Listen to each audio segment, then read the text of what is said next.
ఇంటి ముందు మనం దిష్టికి గుమ్మడికాయ కట్టటం, లేదా పట్టికని పెడతారు కొంతమంది. లేదంటే కొంతమంది ఎర్ర బట్టలో టెంకాయ పెట్టి పెడుతూ ఉంటారు. ఇవన్నీ పాడైపోయినప్పుడు కానీ, కుళ్ళిపోయినప్పుడు కానీ, లేదా మనం మార్చుకోవాలి అనుకున్నప్పుడు కానీ ఏం చేయాలంటారు? ఇందులో రకరకాలుంటాయి. కొంతమంది ఎర్ర మూటలో జీడి గింజలు, ఉప్పు, నాణేలు, స్ఫటిక ఇయన్నీ పెడతారు. కొంతమంది మామూలు స్ఫటిక పెట్టేస్తారు. అవును. కొంతమంది గుమ్మడికాయ మామూలుగా చుట్టి పెడతారు. కొంతమంది ఆ గుమ్మడికాయలో యంత్రస్థాపన చేసి పెడతారు. ఇట్లా రకరకాలుంటాయి.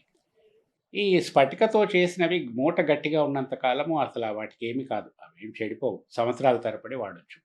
ఈ గుమ్మడికాయలు ఏమైతాయంటే ఒక్కొక్కసారి కుళ్ళిపోతాయి. కుళ్ళిపోయినప్పుడు అది తీసేసి కొత్త గుమ్మడికాయ తీసుకొచ్చేసి పెడతారు. కొంతమంది ఆ గుమ్మడికాయ మీద ఉన్న రెడ్ క్లాత్ తీసి కొత్త గుమ్మడికాయకి చుడతారు. అట్లా చేయకూడదు. కొత్త గుమ్మడికాయ అంటే టోటల్‌గా కొత్తగా ఉండాల. అంటే దాని చుట్టూ చుట్టే వస్త్రం కూడా ఎరుపు రంగు వస్త్రం కొత్తది చుట్టాలి. ఉట్టి కూడా కొత్తది ఉండాలి. ఆ పాతది తీసేసి కొత్తది సింపుల్‌గా అక్కడ హ్యాంగ్ చేసేటట్టు ఉండాలి. ఈ పాత గుమ్మడికాయని తీసుకెళ్ళేసి మళ్ళీ ఎక్కడ పడితే అక్కడ తొక్కుల్లో పారేయకూడదు. ఏ రోడ్ మీద ఎక్కడ పారేయకూడదు. దీనివల్ల చూసే వాళ్ళకి బాగుండదు. ఇన్ ద సెన్స్ అదేదో మళ్ళీ ఏదో తంత్రం సంబంధించిందేమో అనుకుని వాళ్ళ సెంటిమెంట్స్ కూడా దెబ్బతింటాయి. అంటే వాళ్ళకి భయమేస్తుంది. అట్లా వేయకుండా దాన్ని ఎక్కడైనా నీళ్ళల్లో వదిలేయటం అన్నిటికంటే ఉత్తమమైన పద్ధతి.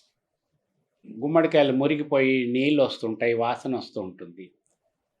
అటువంటప్పుడు కూడా దాన్ని ఎక్కడ పడితే అక్కడ పారేయకుండా, శ్రమ అనుకోకుండా ఒక ప్లాస్టిక్ కవర్‌లో పెద్ద కవర్‌లో పెట్టి, ఆ కవర్‌ని అట్లాగే తీసుకెళ్ళి ఎక్కడైనా నీళ్ళల్లో ప్రవాహంలో కానీ, చెరువుల్లో కానీ ఎక్కడైనా వదిలేస్తే దానివల్ల మనకి ఏ విధమైన దోషం ఉండదు.